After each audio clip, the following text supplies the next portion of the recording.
Okay, well, thanks so much for joining me again for this, for part two of the class I had yesterday on true forgiveness.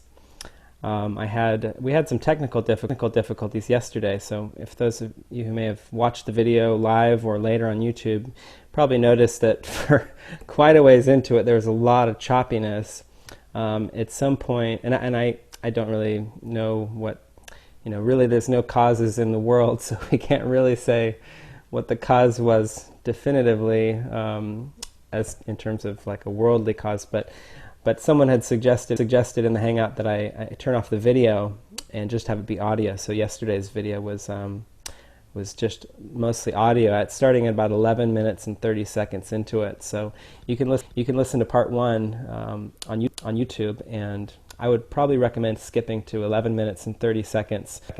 That was where the choppiness wasn't so bad after that because the video had been turned off. But I'm going to give it another shot today with the video. I don't have anyone in the class today with me live, so that may actually help in terms of bandwidth and less choppiness. And I thought I would start off with a song because the topic is true forgiveness. I shared a bit yesterday about the relationship, the marriage assignment that I had with Armel, whom some of you know of. Armel is a very just beautiful teacher of spiritual wisdom and non-duality. She's doing her own teachings now. We were guided to get divorced about 4 years after we were guided to get married. It was like a 4-year assignment that was very, very helpful for both of us in going deeper into our own trust in Holy Spirit and trust in that intuitive guidance from within. And this is a song that she actually wrote. While we were together, she wrote about, I think 6 to 8 songs that just came through her very, very clearly and quickly. They would come through in 5 minutes or less, it seemed. And then she would bring these songs to me. They were just lyrics and with like a melody she would have in mind, and I would put them to music. So this is a song that's called Only Love, and it really it points to the experience of non-duality, the experience that there are not two. Some of the lyrics at the very end of the song are quite poignant, that that there is no you and there is no me. There's just the oneness that we share. There's just the oneness that is. And so I'll play this song to start off with, and then we'll get into some deeper topics on non-duality and forgiveness. Oh, I'll take this down a little lower.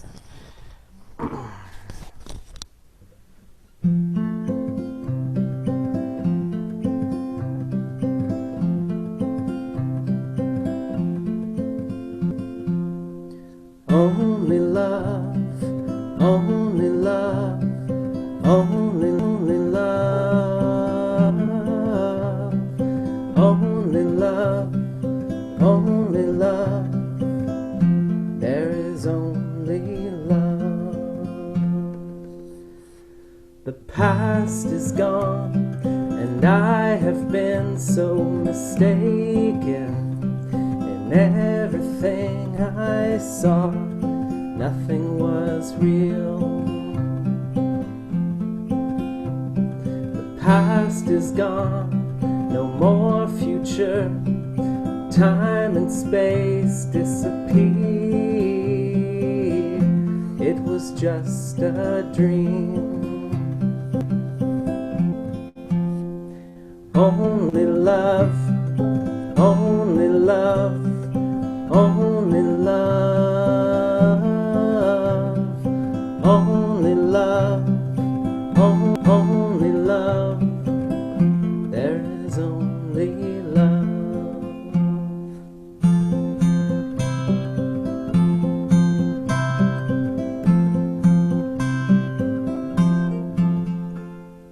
The past is gone, no more future.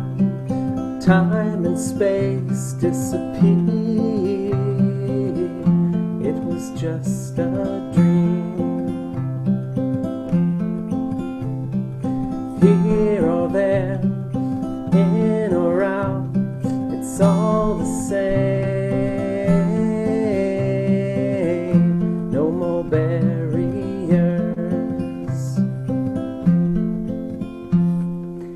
Only love, only love, love, only love, love, only love, only love. There is only love.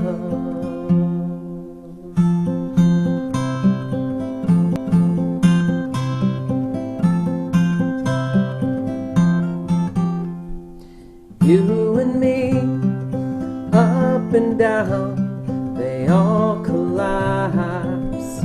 There is only one. You and me and you, it's over now. There is only one. Only one. Only one, only one, only one, only one. There is only one. Only love, only love, only love, only love, only love. There is only love, only love, only love, only love, only love, only love, only love. There is only love.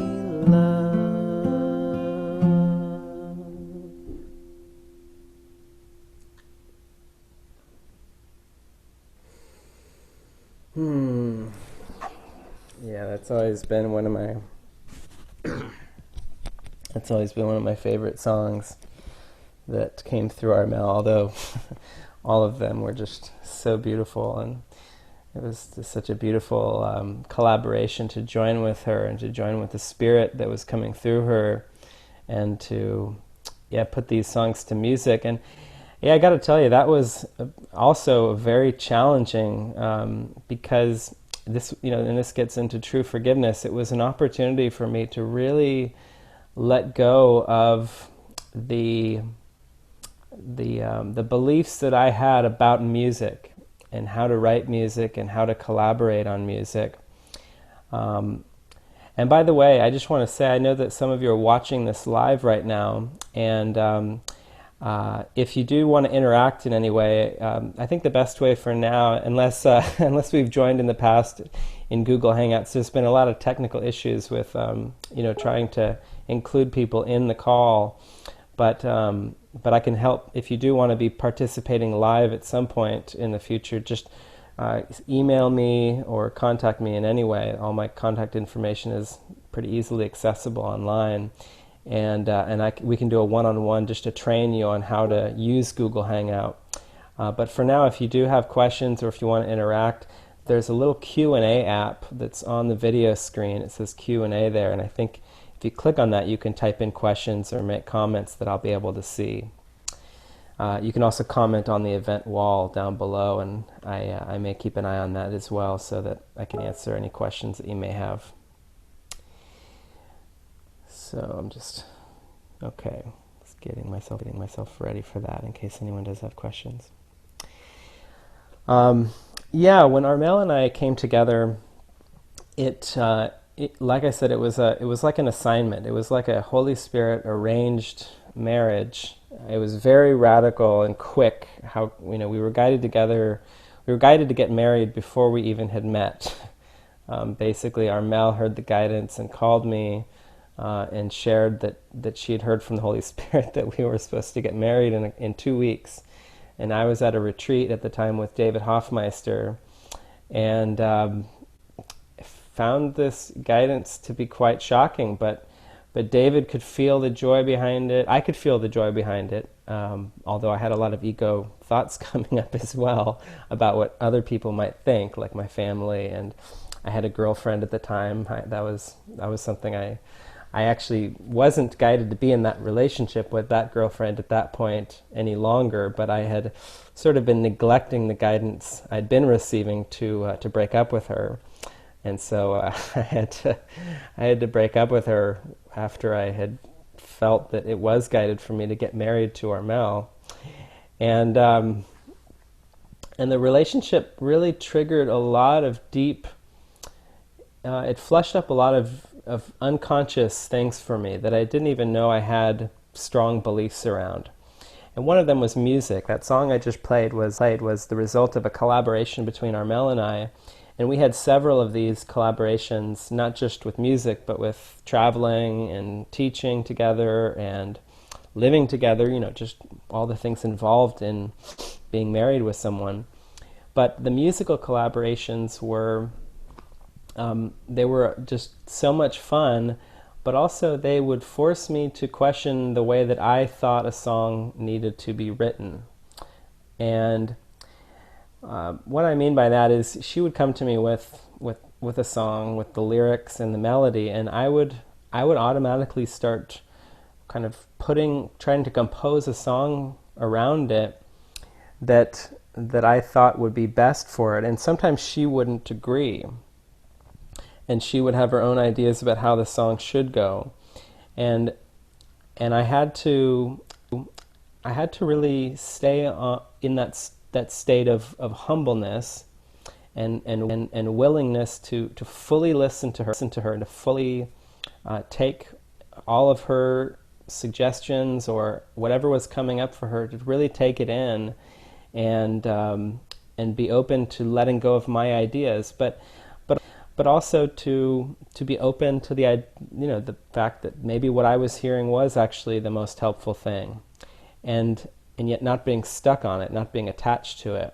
So it was a very fine line for me of being really present and not trying to please her, but also not trying to please myself.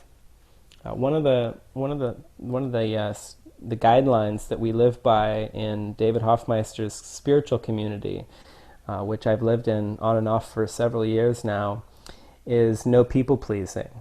And it's a beautiful guideline for practicing being aware of how often we are trying to please other people, or, and this isn't really often looked at, trying to please the self that we think that we are. And neither is really going to bring happiness. True happiness comes from, we could say, pleasing the spirit, although the spirit doesn't really need to be pleased, but we could use that as a metaphor, as in conjunction with, or as an opposite of pleasing people, because people is really ego. What I mean by that is that the people, the person, the personality is the mask. It's the small self that was invented by the ego to take the place of spirit. And so whenever we're trying to please people and make bodies happy, it's coming from a fear that they may not be happy, that they may get upset with us, and that we won't be liked, we won't be loved, we'll lose the special love that we're wanting.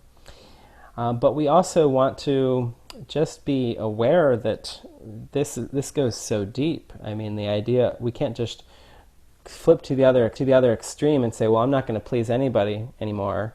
I'm just going to please myself, because even that would be people pleasing. That would be pleasing the person I think I am.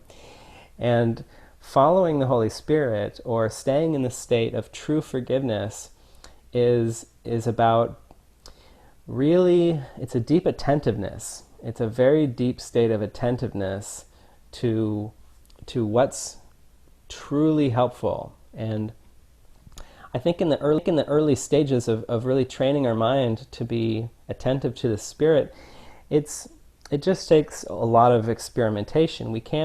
it's hard to know, this is, I think, the number one question that Course in Miracles students ask is, how do you know if you're following the Holy Spirit or if you're following the ego?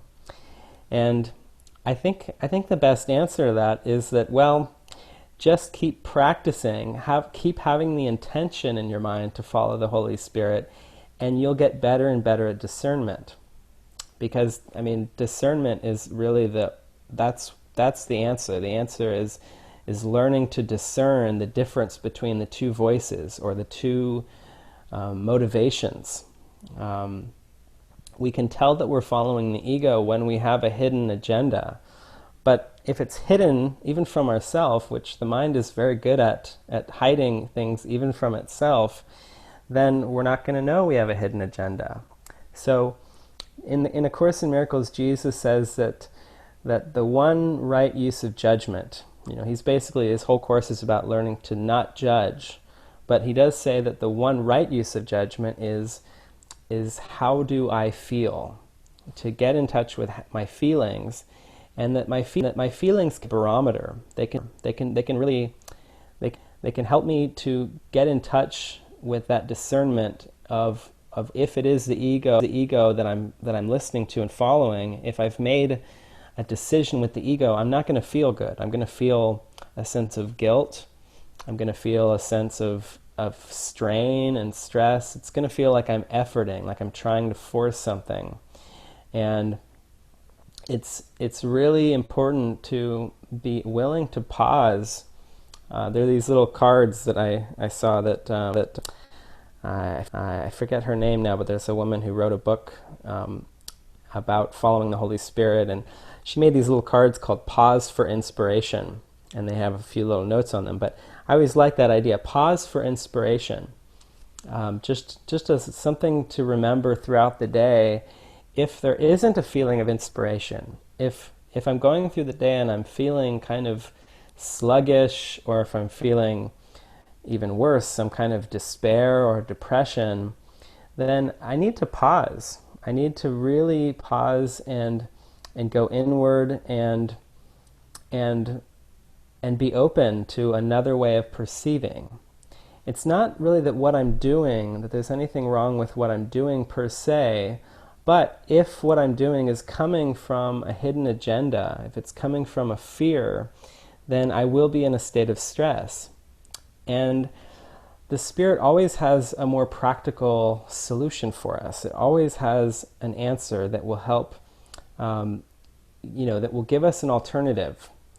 Sometimes we're doing things because we just don't see an alternative. We think we have to do what we're doing. Maybe we have a job that we're working at and we go to every day, but it doesn't fulfill us. We feel like we're trapped in it. We feel like we have to do this job, and it's just not fun. It doesn't feel good. And if we pause for inspiration daily and say, okay, Spirit, is there a way that I can be unwound from this job, or from the experience I'm having within this job? The Spirit is very, very practical. The Spirit doesn't just doesn't tell us to just quit everything. Generally, for most people, it's a very gradual process of unwinding us and offering us, like baby steps, ways of just learning to pause more frequently and take more time for prayer, to take more time in the day for listening to the Spirit, for practicing our Course in Miracle lessons, and just being open to a whole new way of perceiving. So, and by the way, like I said, there's a little Q&A app, so if any questions arise, or if any of you who are watching have a specific situation involved that you're dealing with coming up, feel free to type that in, and I can address those specific things. But true forgiveness is quite deep. It really points to what the Course refers to as the real world, and the real world is a way of perceiving that doesn't see the world the way we normally see it. The world that we seem to perceive isn't real. It's broken up into fragments, and even what the Course refers to as the real world, it's a holistic way of perceiving the world, and it still isn't really it doesn't make the world real. But he uses the term real world because it's the closest to reality that we can be while still perceiving a world. And it really starts with, for me, it was that practice that I had written out in the last video on true forgiveness from Gary Renard's book, Disappearance of the Universe. There's a section in there that Persa called a forgiveness thought process example. And it's a way, it's kind of a step-by-step. It's got, I think, 4 sentences in it that guide the mind from the perceived problem in the world, which we can get caught up into and thinking that that's so serious and important. It's like a thought process example for guiding the mind from that and tracing it back to where the real problem is, which is a belief in separation from God. And this can be a helpful kind of starting point. I think as we go deeper and deeper, it starts to become kind of automatic. We find that our mind just automatically remembers that, I'm perceiving a problem. This can't be what the real problem is. If I'm perceiving a health problem or a financial problem, either with myself or somebody else, that's all a smokescreen. We're learning that it's deeper than that. It's really in the mind, that the upset is never coming from what's happening on the screen of the world. And so this thought process example, I would memorize it. I memorized it, at that time, and I would just recite it. And I think I'll go through that again. I went through it yesterday on the video, but just to go into it again and kind of explore these ideas, which are just so helpful. I mean, I remember feeling, I was a hypnotherapist at the time that I found this book, Disappearance of the Universe, and I remember feeling like this is the ultimate kind of like self-hypnosis technique, or actually, more accurately, we could say self-unhypnosis technique, because if we're believing in the ego, we're hypnotized already. And these ideas unhypnotize us from the upsets that we seem to experience day to day.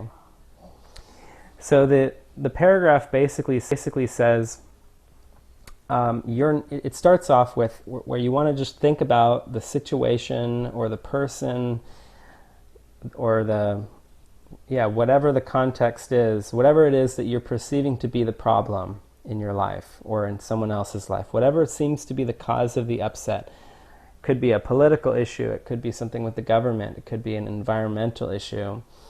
Whatever the problem seems to be, you want to just kind of think about that, and in your mind, you could start off by saying, "You're not really there." That's the first line in the paragraph, in this forgiveness thought process example. It starts off with taking us to the ultimate, metaphysical idea in the Course, which is that what we're perceiving is a hallucination. It really isn't there. It seems, this whole world of form seems very, very real, but just like when we're asleep at night in our bed and having a dream, excuse me, the dream seems also very, very real. We don't know it's a dream until we've woken up. And it's the same way in this dream. It seems very, very real because we're still dreaming. And so we don't want to kind of go around and just try to, cover up our feelings with metaphysical ideas like, you're not really there and it's all an illusion. But this is a good starting point to just begin to contemplate. It can just help to begin the process of bringing our attention from out there back inside into we could say our heart, our feelings, getting in touch with what's really going on. And then the spirit, it's like the first step that gives an invitation to the Holy Spirit to then work with us. So the first line, you're not really there. That just helps remind us that what we're perceiving is the past. It's gone. It was a hallucination, and it's not actually there, even though we may be perceiving it right in front of us. You're not really there. If I thought that you were the cause of the problem, or if I thought that you were guilty or the cause of the problem, and if I made you up, then the guilt I see in you must really be in me. Now, that particular sentence is, it has a few factors in it, one of them being that I made you up. If I thought you were the cause of the problem, and if I made you up, which the Course says that the mind, the ego mind, has invented all of these imaginary problems, this entire imaginary script of time and space, to be a scapegoat. It's made this all up to avoid looking at the real cause of the guilt and the problem, which is an internal belief in separation. That helps us to just say, okay, give it to me. Thanks for giving it to me straight. Now I know that the problem is inside. If I made you up, then the guilt I perceive in you must really be in me. So that helps us begin to kind of retract the projection, retract the blame game, like take it back and begin to own it. We want to go beyond owning it personally, of course. We don't want to get stuck in feeling guilty. We want to ultimately take it all the way back, and that's what the next few sentences of this thought process example are for. So, you're not really there. If I thought you were the cause of the guilt or the problem, and if I made you up, then the guilt I see in you must really be in me. But since the separation from God never actually occurred, then the cause of then I forgive us both. So if the separation from God never occurred, I forgive both of us, meaning the image I perceive myself to be, and the image that I perceive you to be, and the mind that we are actually, the whole mind that made this up. I forgive us both, and now there's only innocence, and I join with the Holy Spirit in peace. So those are the ideas in this forgiveness example that can free the mind from anything. And this is just one kind of technique. This is one example of how you could practice forgiveness in your life. You could memorize this paragraph, which if you don't, I may type it out, but if you look in my prior video, it's all written out there. The one called True Forgiveness, that was part 1. And it's also in the book Disappearance of the Universe in the Law of Forgiveness chapter. And this can just be a very, very helpful way to begin to lift your mind out of conflict whenever it has fallen into that. But I think everyone's going to have their own kind of ways of getting out of it. And in fact, I remember, I've spent a lot of time with David Hoffmeister. I've lived in his community and studied everything that he's taught over the past 25 years. And what he did, what he's often shared when he was kind of beginning to take the Course and go deeper inward with it and use it, is he would often recommend, and for himself, he would just practice lessons 5, 6, 7, and 8. Those 4 lessons, lesson 5, I'm never upset for the reason I think.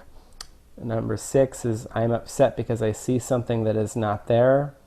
Number 7, I see only the past. And number 8, my mind is preoccupied with past thoughts. And those are equally as helpful. That's another way of pulling the mind out of conflict. That's another kind of way we could describe practicing true forgiveness. So, I just really want to encourage everyone to find something that resonates for you. Whether it's something I've shared, or or to really just tune in to the spirit within, and maybe even journaling. I did a lot of journaling with to practice forgiveness whenever I had things going on in my life that I didn't know how to deal with, and that I felt like were these dead-end conflicts where I couldn't turn left or turn right. That's the ego's plan. It always wants to give us a conflict or make us believe the conflict is out here on the screen, and then give us two options. Like in a relationship, it's either, well, just do what they want, or just do what I want to do. And neither one is going to bring peace. They're both going to bring a sense of conflict. The ego is always offering, options that don't really resolve the problem, but that can seem to temporarily minimize it. And true forgiveness is the only way to transcend the conflict entirely. And it's available. It's something that it's a tool in our mind. It's a presence in our mind, I should say. It's the Spirit's love. It's a memory. It's a memory of who we are, and a memory that this world we perceive does not actually have any power over us. All the power that it seems to have is power that we've given it. We've taken the enormous, which it's even beyond enormous, it's infinite, the infinite power of our mind that it has full creative power, and that is nothing but power, and we've used it to kind of trick ourselves. And it just doesn't need to be that way. It doesn't need to keep us trapped. It doesn't need to. We don't need to keep buying into the idea that things outside of us can affect us. That's how it always feels. It seems like when things happen outside, that they can affect the way we feel, and it's only because we believe in it. It's only because of this deeply rooted egoic thought system that just seems to have reversed the law of cause and effect. The true cause and effect chain starts with our desire in our mind. It starts with, what do I really want? Do I want to be with God and be in reality, or do I want to live in illusions and fantasies? And when we choose to live in fantasy, then we have thoughts that are fantasy thoughts, or beliefs, I should say. We have a belief in separation, and beliefs that spring from that belief in separation. And then we have thoughts that we could call attack thoughts or ego thoughts. And then we have uncomfortable emotions. And then finally, this gets projected out into an entire perceptual world of uncomfortable perceptions. Pictures of death and destruction and suffering people. It's none of it is actually real, but it's like a dream that reflects our unconscious belief system. And this is how the cause and effect really works. It starts with our desire, and it goes out from belief to thoughts to emotions to a perceptual world. And if we try to put the causative power in the perception and say, well, actually, I'm feeling this way because of what I'm perceiving, then we're going to feel hopeless. It's going to be hopeless. There's no way to peace so long as we are still wanting to believe that the cause of our upsets, our upsetting emotions and thoughts, or our beliefs even, is coming from the world. It seems like we were born in this world, and that we have been conditioned by our parents or by society and different teachers along the way, or different people who've had influence over us. And we have to start to really look at this and see that can't be the truth. If that were true, then victimhood would be real. That would be the fact of things. We could then say, I'm a victim. And the question we have to ask ourselves is, would God create me to be a victim. If I do have a divine source, if anything that Jesus is teaching me in the Course is true, how could it be that there is room for victimhood? Victimhood would just be kind of the eternal nature of things, if that were true, that anyone in my past actually could affect the way that I believe. The Course is teaching us that no, you're not really in this world. You were never born in this world. You're a mind. You're a mind that was created by God, and you invented this world. You're a dream, and you're seeing a dream, and you made up the dream in order to have people to blame in an imaginary past, so that you could, feel like you weren't the guilty one. But the truth is, you're not the guilty one.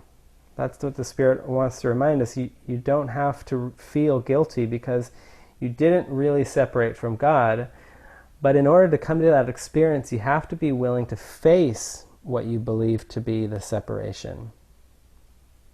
You have to let the Spirit in. You have to let the Spirit guide you. I just made a video just before this class about forgiveness hypnotherapy, I called it, because I used to be a hypnotherapist, and I used hypnotherapy back then for different behavior modification and stop smoking and weight loss sessions, and then I did start to use it for a period for more forgiveness work, and recently I've been starting to get the message that it could be helpful to offer that again. But the idea that I share in that video is that we're already hypnotized, and that as long as we're listening to the ego, we're in a state of hypnotic amnesia about reality, and that the Spirit actually has to unhypnotize us from our state of denial. And so it's kind of like being in therapy all the time.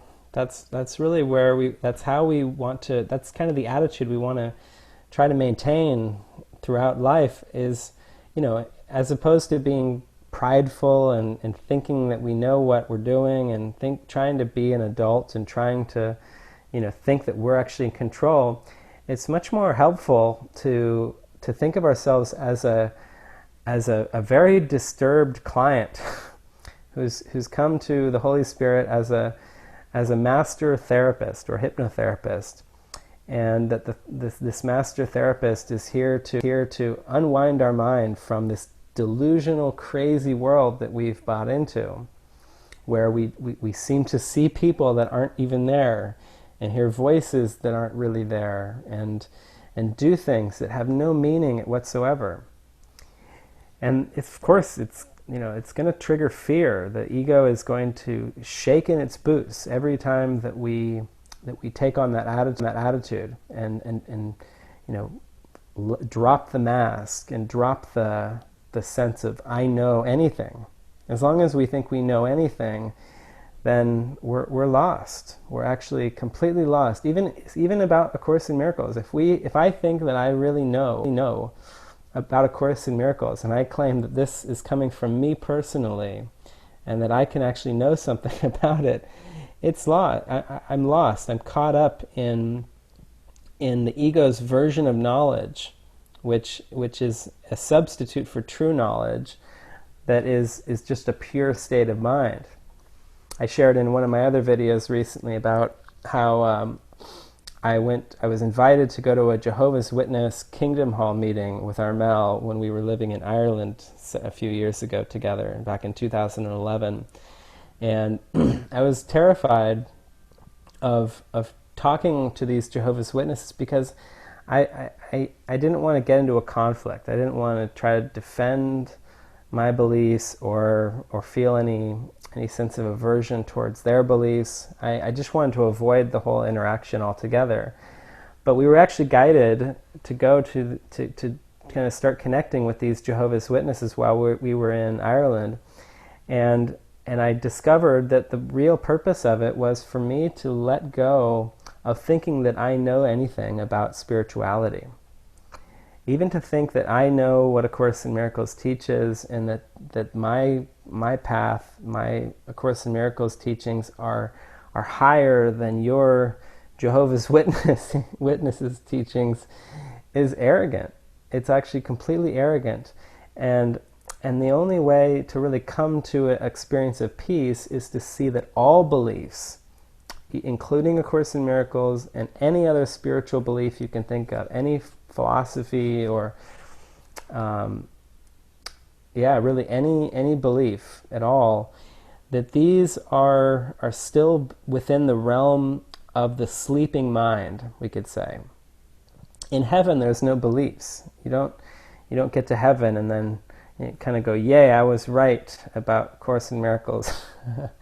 That there is that line at the end of lesson 189 in the Course where Jesus says, forget this world, and then he says, forget this course, and come with wholly empty hands unto your God. So even A Course in Miracles, ultimately, the theology of A Course in Miracles has to be let go of in order for there to be a state of consistent peace.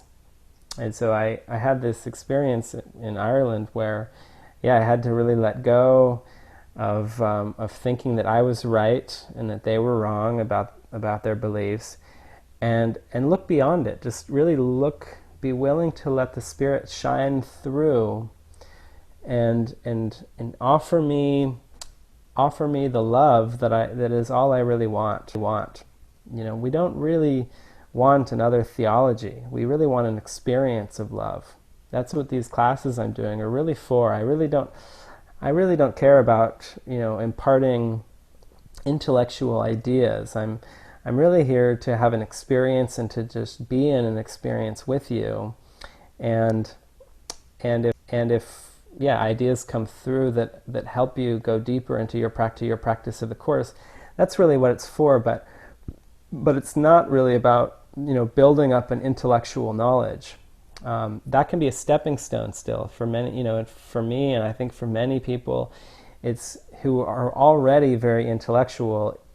A Course in Miracles can be like an insertion into the intellectual mind that meets it where it is, and offers it an intellectual way of undoing the intellect. It's like another example of using what the ego made, which is the intellect is one of the things the ego made, to undo the intellect. Using what the ego made to undo the ego. And so, forgiveness is just, it's all-encompassing. It's like the final belief, we could say. We could say that forgiveness is the last belief that will seem to remain in the mind before the mind completely releases all and rejoins with Spirit, or remembers that it actually never left Spirit, and the apparent separation just pops like a bubble, like a very thin bubble, just pops, and then there's only oneness.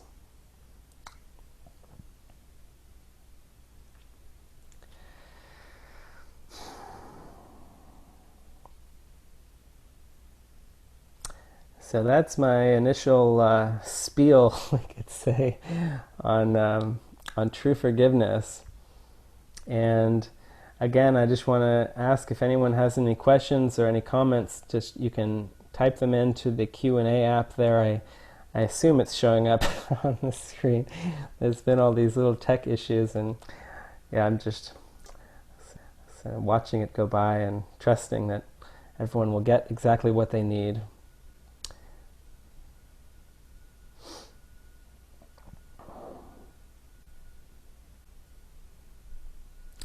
And if you'd like to connect with me, I did, like I said, I did a video just earlier today about forgiveness hypnotherapy, and I'm feeling that I kind of sense that the Spirit's guiding me to start to use that that medium or that context again for those of you who have an interest in really joining deeply with me in moving through something in your life. If you have a specific issue that has been arising, whether it's feeling stuck in work, or in a job that you don't like, or a relationship, or you're trying to deal with certain people and you don't know really how, this can be a helpful way of just going through that more quickly. By joining, I always found that I could move through things so much more rapidly when I would join with someone who I trusted, someone that I knew wasn't going to judge me, wasn't going to. I went to many kind of alternative therapists over the years, before the course, and then after the course, joining with those who really understood the course and who could help me see the blocks that I wasn't able to see myself. And hypnosis or hypnotherapy it's just another kind of symbol of a way to relax the mind and open up to the Holy Spirit's perspective. So if you're interested in that, feel free to connect with me. I'm always happy to just open my mind to letting the Spirit use me in any way that can be helpful for the whole sonship. And I see that Dylan, you're watching, and I see you wrote, "I love you," and I love you too. Thank you so much for sharing that. Sharing the love, that's what this is all about. That's the whole purpose of our life. And I hear people often talking about how it's all about love and it's all about sharing, and it comes out of my mouth as well. And I've discovered that really, forgiveness is the only way into that experience.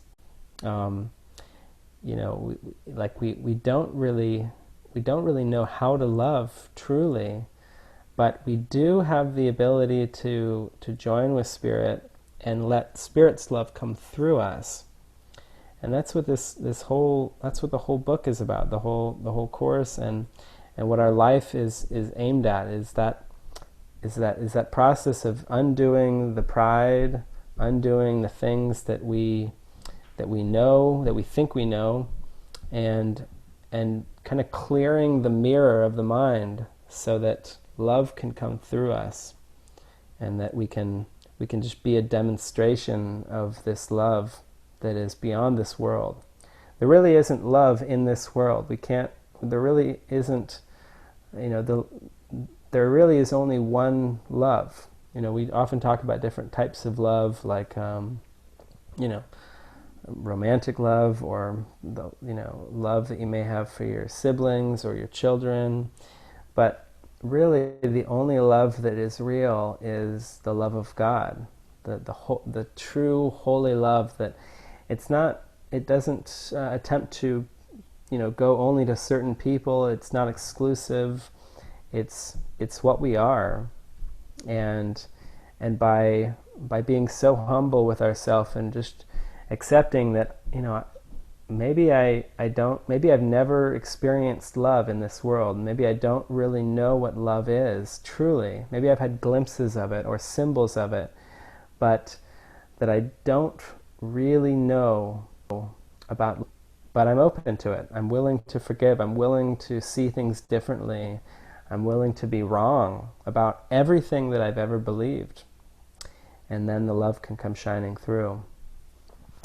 So I see that, Will, you asked here a question about what would be the best way to connect. And yeah, just send me an email or send me a message on Google+.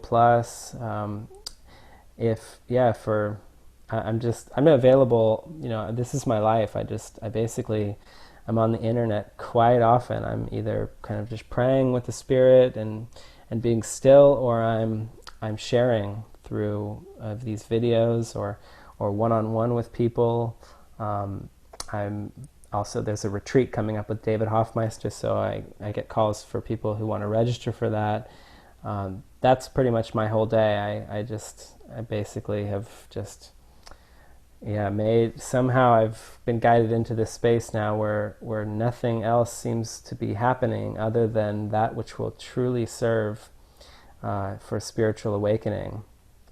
So I can be reached anytime through lots of different means. You can connect with me on Facebook, on Google+, you can email me.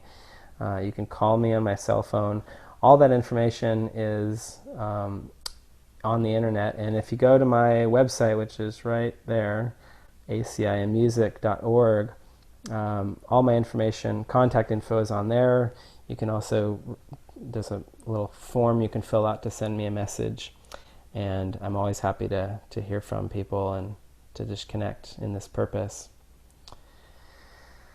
So thank you again so much for joining me in this this experience. And yeah, I think maybe I'll pause for a moment and just see if anyone has anything else they want to share in the question area. Otherwise, feels like it may be near the end of this class. I see that I don't know your name, but someone with your name is it's 5DO Rock. It's I guess kind of a symbol, but you wrote, "This hangout is making me smile all the time. It shows me how ridiculous my fears are." Yeah, that's beautiful. It really is quite ridiculous. All the little things that can hook us. So we just practice being gentle with ourselves and doing the best we can with our forgiveness practice.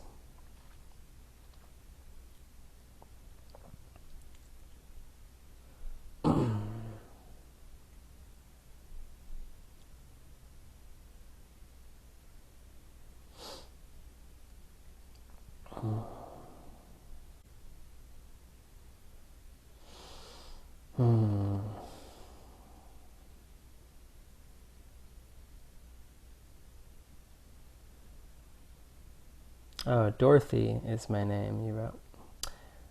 Okay. Thank you, Dorothy.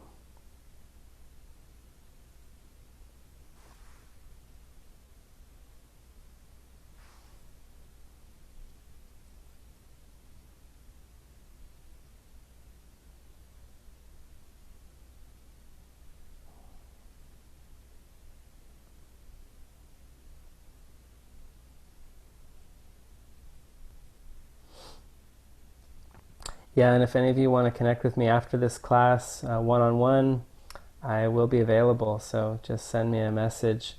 I know my friend Elizabeth, I believe, she was trying to call me on this, but it doesn't really work I'd have to be off this Hangout call first before I can be called on another Google Hangout call. So after this call, you can call me again if you'd like, Elizabeth. And any of you that want to just connect one-on-one, I'm happy to do so. So thanks again for joining me here, and I look forward to further connecting with you and just surrendering deeply into this love that we are. Bye for now.